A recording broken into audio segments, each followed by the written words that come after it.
Welcome to Skinner and Chalmers' Weekly Roast. Today, Yip-Yip-Whoop-Whoop in the toasted thunderstorm. Did our mayor just sell out to big chocolate? Welcome back, beloved listeners, to another extraordinary installment of Skinner and Chalmers' Weekly Roast. I am your host, Seymour Skinner, Principal Culinary Visionary, a newly appointed peace negotiator between the local amphibian and holographic communities. And I am Gary Chalmers, Superintendent Amateur Geologist, and a man who is currently wondering why our living room smells distinctly like singed rubber and burnt oregano. Welcome to the show. Oh, Gary, you know exactly why it smells that way. It was merely a minor miscalculation during this morning's breakfast preparation. I was attempting a rather bold, avant-garde recipe I read about in a vintage Memetopia culinary magazine. Seymour, you served me a charred, unrecognizable husk on a plate and looked me dead in the eye and called it an authentic Utica breakfast disc. And a delightful regional dialect it is, Gary. Upstate New York is absolutely brimming with breakfast discs. They are renowned for their crisp exterior and, well, their equally crisp interior. It was a hockey puck, Seymour. I am fairly certain I saw the Memfield High School logo stamped into the carbonized surface. You cannot simply pull sports equipment from the gym storage, put it in the toaster oven, sprinkle some oregano on it, and serve it to your husband. I assure you, it was entirely edible. You just lacked the necessary jaw strength. But Alice, the true culprit of the morning's chaos, was not my culinary ambition, but rather Cogsworth and the Union. Ah, yes, the Golem Union. Please, enlighten the listeners as to why the immortal beings of clay and stone that you brought into our home to sweep the floors have unionized once again and are currently on strike in our hallway. Well, it is quite simple, Gary. Cogsworth, being the esteemed leader of the Golems, presented me with a very thoroughly documented list of grievances early this morning. They are demanding a mandatory 15-minute cooling period every 4 hours. Apparently, working near Krakatoa has been drying out their clay extremities.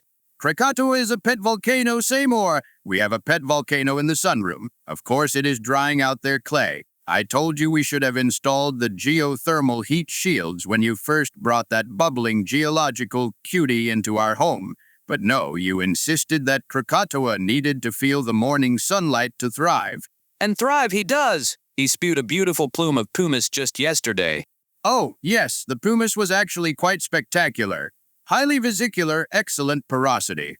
I added a magnificent chunk of it to my rock collection. But that does not change the fact that our house is currently paralyzed by striking mythological creatures. They will be back to work soon enough. I promised Cogsworth I would negotiate with Mayor Van Goat for subsidized artisanal clay moisturizers, which, incidentally, brings us to the main topic of today's podcast, the absolute whirlwind of municipal and corporate news sweeping through Memfield today. Finally, some actual news instead of your endless stream of bizarre household updates. What has happened now? Did Sonic finally file a restraining order against our alligators? No. Though I did see Mr. Jellybeans eyeing Sonic's freshly manicured hedges this morning. I had to bribe him with a raw chicken just to get him back inside. Sonic is still chuckling about our lack of control, but I maintain that the alligators simply have a deep appreciation for topiary art. Gizmo ate an entire decorative bush shaped like tails last Tuesday, Seymour. That is not an appreciation for topiary. That is an act of ecological terrorism. Be that as it may, the news today is not about our delightful reptilian companions. No, Gary, brace yourself. Our favorite beverage company, the esteemed purveyors of both our finest wines and our favorite non-alcoholic vintages, Yip-Yip-Whoop-Whoop, is expanding. Yip-Yip-Whoop-Whoop. Expanding. Good heavens, are they finally producing a line of igneous rock-themed decanters? I sent them 3 letters suggesting a basalt-infused aging process. Not quite. They are expanding beyond beverages entirely. Rumor has it, and by rumor I mean an extensively detailed press release that was mysteriously folded into a paper airplane and flown into my office window by Frankenstein, that Yip-Yip-Whoop-Whoop is tapping into the confectionery market. Chocolate. Yip-Yip-Whoop Yip-Yip-Whoop is making chocolate again. I thought they only did it once for a special edition. And they didn't even produce it themselves. They collaborated with a chocolate company. Indeed, not only a special edition, a real chocolate made by Yip-Yip-Whoop-Whoop. And they are bringing this operation right here to Memetopia, with significant murmurs that the main distribution and production hub might actually be established in Memafield. Well, that is genuinely astounding news. Their non-alcoholic sparkling Shiraz is the only thing that gets me through the school board meetings. If their chocolate is even half as good, it could single-handedly elevate Memfield's culinary reputation, which, let us be honest, has been severely damaged by your ongoing attempts to cook. My cooking is a pioneer movement, Gary. Your cooking is the reason why insurance companies thrive at this part of the country. There is a whole product line against culinary crimes just because of you. Come on, I didn't intend to do that. But yes, Yip-Yip-Whoop-Whoop is launching a dual-tiered product line. On one end, they will offer highly expensive luxury pralines, and on the other end, affordable chocolate bars for the everyday citizen. But here is the fascinating part, Gary. The affordable chocolate bars are said to possess a very special, highly unique flavor that only Yip-Yip-Whoop-Whoop could engineer. A special flavor? What on earth could that mean? Did they somehow distill the essence of their wine into the cacao? I did some digging, Gary. And by digging, I mean I consulted our brilliant podcast producer, DeZenzo, who has his ear to the ground in all things corporate. The flavor profile is being described internally as, wait for it, Petrichor and Toasted Thunderstorm. Petrichor. Are you absolutely certain? Yes! Petrichor. It's lovely, isn't it? Seymour, that is magnificent! Petrichor, the earthy scent produced when rain falls on dry soil, essentially the olfactory manifestation of geology meeting meteorology. It is a masterpiece! A chocolate bar flavored like a summer storm rolling over a bed of oxidized iron-rich clay. I knew you would appreciate the meteorological aspect. Oh, and by the way, listeners, if you haven't caught our episode about Petrichor, feel free to watch it. It's quite old, but it should be episode 10. Anyways, they apparently achieved the flavor by aerating the chocolate in a wind tunnel filled with ozone, and then infusing it with edible, mineral-rich earth extracts, a process that you might love, dear. I must have a case! Immediately, I will bring it to my next weather watching summit. Imagine sitting on the porch watching an anvil cloud form in the distance, while consuming a chocolate bar that tastes like the very atmosphere you are observing. It is almost poetic. And the pralines are rumored to be infused with a subtle hint of steamed hams. Seymour, I know for a fact that is a lie. Do not try to sneak your horrific burger, ruining me into a sophisticated chocolate discussion. Yip-Yip-Whoop-Whoop is a respectable company.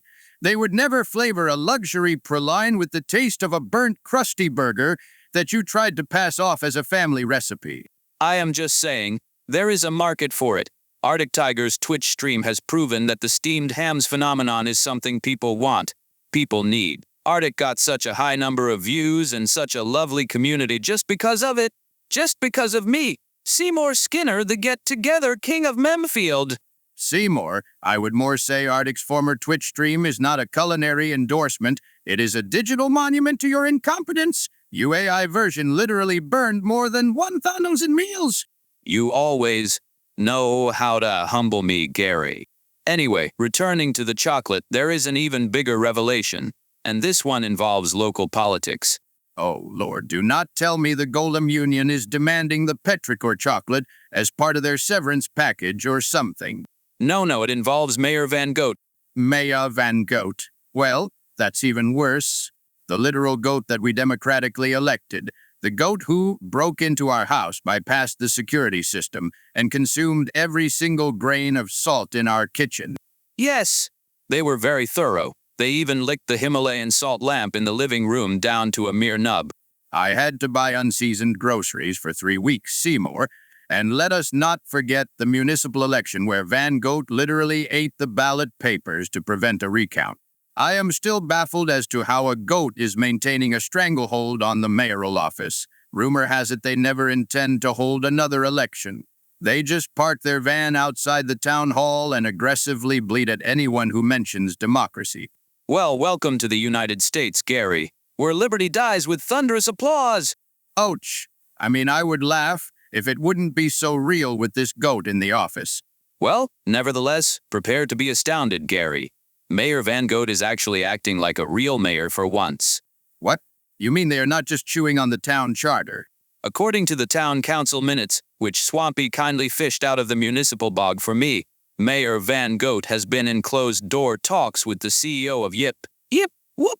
The goat is personally negotiating a massive local authority subsidy to ensure the chocolate factory is built right here in Memifield. A goat is negotiating corporate subsidies and tax incentives. Indeed, Van Goat is pushing for a job creation mandate. If Yip-Yip-Whoop-Whoop builds their facility here, they must hire locally. It could bring hundreds of jobs to Memfield. The goat is an economic powerhouse. Seymour, I refuse to believe a farm animal understands the nuances of local taxation and corporate zoning laws. How did the negotiations even happen? Did the goat just chew on the CEO's tie until they signed a contract? Do not underestimate Van Goat, Gary. They may be a goat, but they are a very progressive goat, and they drive a very intimidating van. The CEO of Yip-Yip-Whoop-Whoop was reportedly very impressed with the goat's steadfast refusal to yield. Apparently, Van Goat stood on the boardroom table and stared unblinkingly at the executives for 4 hours until they agreed to the subsidy. That is not negotiation, Seymour. That is hostage-taking via livestock intimidation. But honestly, if it brings the Petrichor chocolate to our town, I cannot complain. Exactly. And it gets even better. Van Goat did not just negotiate for jobs. The goat also negotiated for cultural sponsorships. Yip-Yip-Whoop-Whoop wants to integrate deeply into the Memifield community, and they have agreed to fund a major public works project. Finally, some civic progress. What are they funding? Paving the roads that the alligators tore up, repairing Sonic's hedges, paying for the damages Roboskinner caused during his Roomba rampage. Even better, Gary. They are looking to sponsor the full renovation of the Memfield Town Library. The library. Good heavens, Seymour, that is fantastic news. The library has been in a dire state of disrepair for months. Yes, it has. Ever since the Great Paper Airplane War at Memfield, I spilled over into the public sector. The roof has never been the same.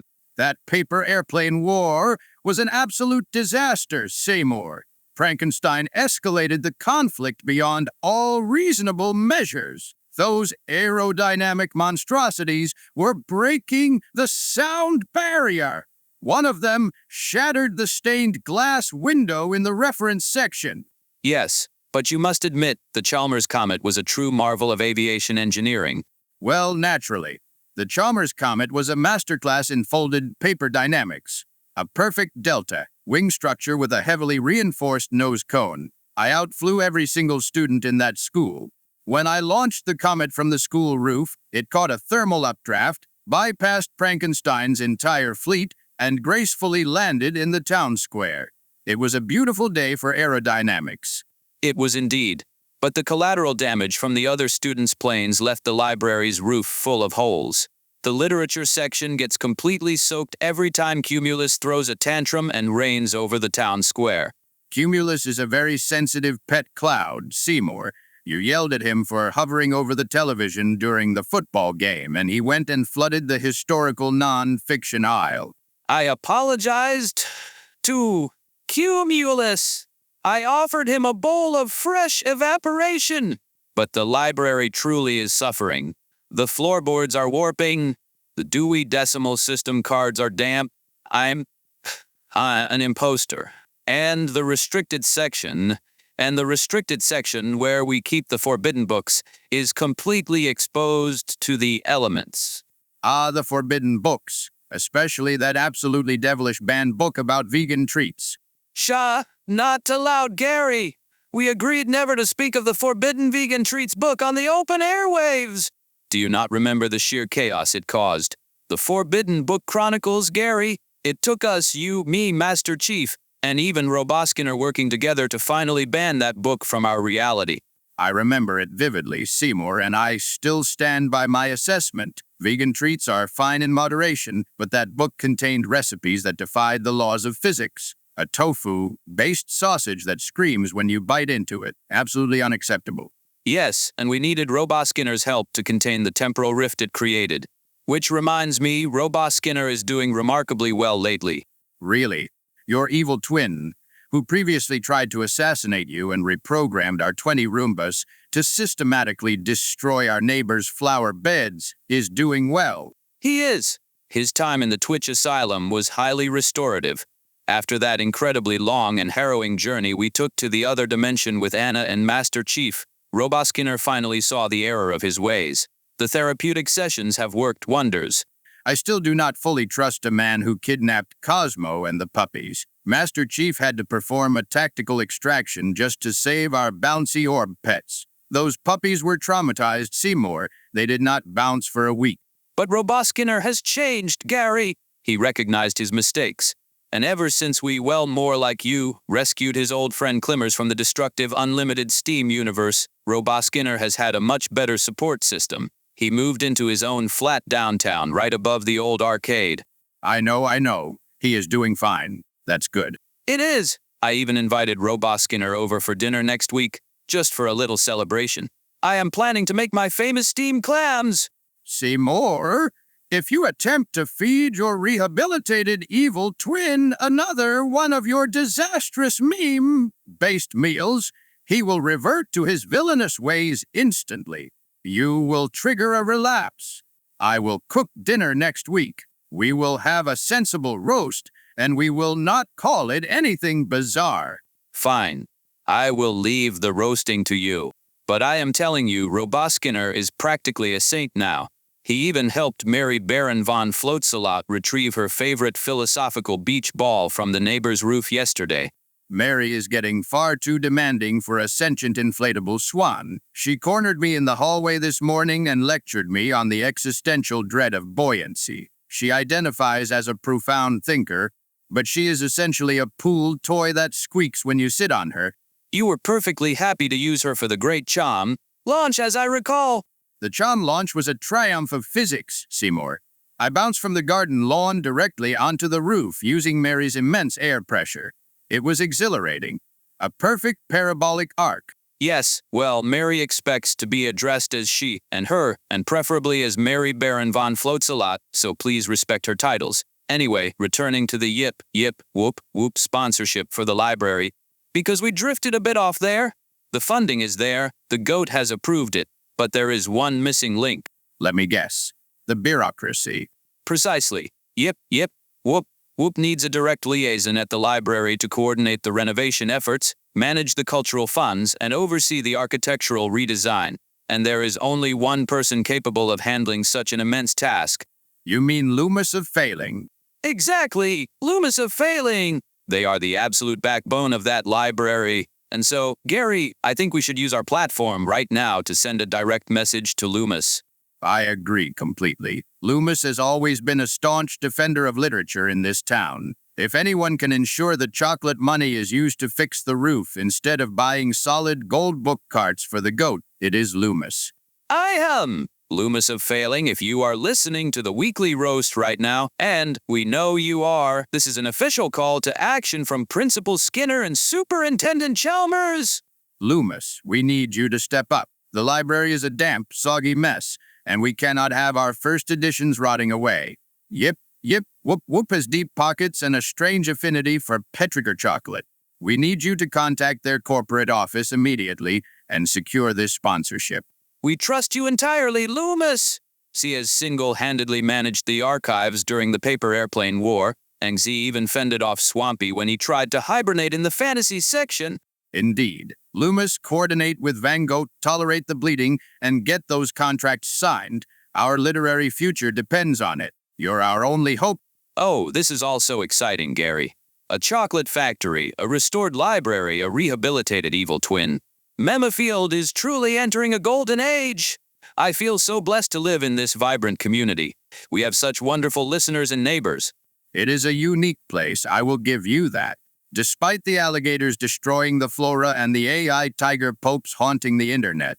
Speaking of our listeners, how is the community response to our recent episodes? Phenomenal. Our loyal friends have been very supportive. Rachel sent us a lovely letter lately in the YouTube section. Shia Fox has been mapping the exact trajectory of your Chom launch. Tell Shiafox that the launch angle was exactly 42 degrees. Any shallower and I would have hit the chimney. I will pass it along. And Ladzo and Vern Goat, they send their regards. Purple Tonbury even knitted tiny sweaters for Mr. Gay, Gecko, and Mrs. Trans Gecko. Oh, the geckos love those sweaters. It gets quite drafty near the rock pile in the evenings. It was very thoughtful of Purple Tonbury. ArticTiger, of course, is busy blessing the internet with holy memes and currently working on his new projects, especially the place where furries can connect. Deputies, Kids 4, Life asked if we could do an entire episode just about the history of the Memfield night market.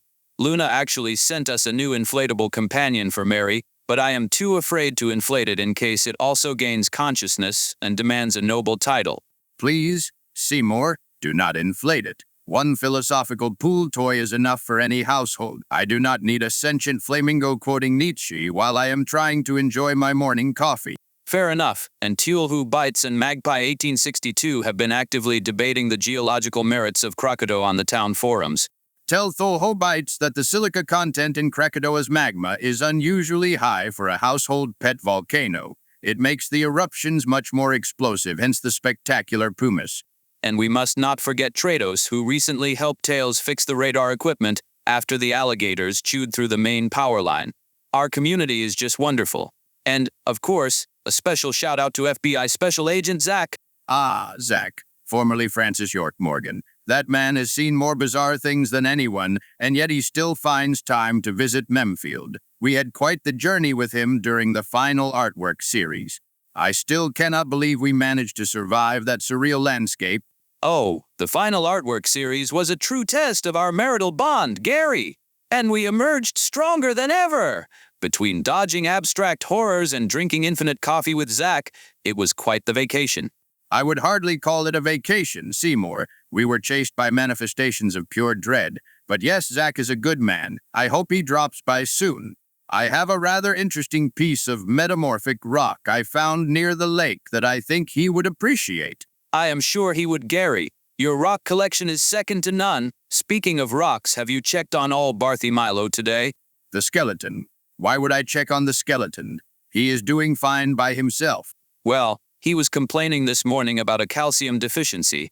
He said his tibia was feeling remarkably brittle. Seymour, old Barthymilo is a magical living skeleton who sits in an armchair and tries to connect with the youth. He does not need calcium supplements. He needs a hobby. I swear, he talks more than the parrot. Dabwa is just expressing his creative freedom. The parrot mimics the sound of the smoke detector. Seymour, do you have any idea how many times I have sprinted into the kitchen holding a fire extinguisher, only to find Dabwa sitting on the refrigerator laughing at me? He is a prankster at heart. But back to Barthymilo, I told him that once the Yip-Yip-Whoop-Whoop chocolate factory opens, I would bring him a giant box of pralines. He seemed very pleased with the idea. Skeletons do not possess a digestive tract, Seymour. What exactly is he going to do with a box of chocolate pralines? I assume he will just sort of mash them against his mandible and enjoy the aroma. The Petrichor scent should be very soothing for his nasal cavity, or the space where his nasal cavity used to be. Seymour, my brain is actively trying to shut down to protect itself from this conversation. Skeletons eating Petrichor chocolate, sentient pool toys, goats negotiating local corporate subsidies. This is simply too much for one afternoon. Oh, dear. Are you experiencing fatigue, Gary? Did the stress of the Golem strike drain your energy? You know, this is Memfield. Crazy is its second name. No, Seymour. It is the sheer unadulterated absurdity of our existence. But I must confess, I would not trade it for anything. Despite the burned meals, the aggressive alligators, the endless army of Rubus plotting our downfall, and your frankly terrifying optimism, I do enjoy our life in Memfield. Oh, Gary! That is the most romantic thing you have said to me since you complimented the structural integrity of my PiyarSquare meatloaf last month. I complimented the meatloaf because it literally deflected a stray baseball that crashed through the window. It was harder than Kevlar. but you are welcome. It warms my heart, Gary. Truly. And it is a testament to the fact that love can conquer anything. Even the chaotic forces of Memetopia and the endless regeneration of the steamed hams meme. Let us not push our luck. If the steamed hams AI achieves sentience, we are moving to a different dimension. Permanently. Deal! But before we pack our bags for the multiverse, we still have to finish the podcast. Listeners, we have covered so much ground today. The monumental expansion of Yip-Yip-Whoop-Whoop into the chocolate industry. The majestic and highly specific Petrichor and toasted thunderstorm flavor profile. I am genuinely looking forward to that chocolate. I plan to conduct a full sensory analysis comparing it to an actual thunderstorm. We also discussed the sheer political willpower of Mayor Van Goat, a goat who stared down the corporate elite and demanded jobs and library funding. I still think the goat just wanted the paper contracts to eat, but the end result is the same. Memfield gets a new economic boost. And of course, our direct plea to Loomis of failing. Loomis, the ball is in your court. She needs to draft those emails, review the architectural blueprints, and ensure that our library's roof is fully repaired before Cumulus decides to rain on the historical fiction section again. Yes, Loomis, please. I cannot bear to see another encyclopedia warped by water damage. The town depends on you. Thank you, as always, to our incredible listeners. To Racharox, Shia Fox, Ladza Van Goat, Purple Tomberry, ArticTiger, Dezenzo, Deputas Kids 4, Life Luna, Tholobites, Magpie 1862, and Tradas. You make this podcast a joy to produce every single week. Thank you all for listening to our ramblings. It is deeply appreciated. We will be back next week with more local news, more culinary adventures, and perhaps a live taste test of the Yip-Yip-Whoop-Whoop Petrichor chocolate, provided Loomis secures the shipment in time. And provided Seymour does not try to bake the chocolate into a casserole, I will be hiding the oven mitts.